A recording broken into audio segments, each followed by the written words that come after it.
తెల్లాని కొబ్బరికాయ వెచ్చాని నెయ్యిని పోసి కర్పూర ధూపం వేసి ఇష్టంగా ఇరుముడి కడతాం.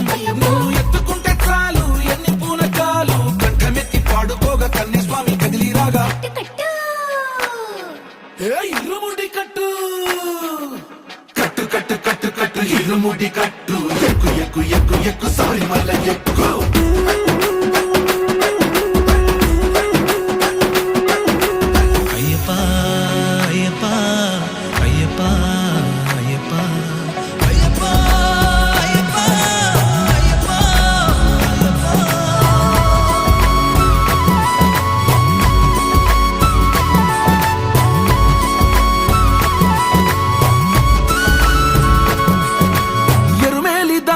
వస్తాం పంబలో నమూనకే వేస్తాం అప్పాచి మేడు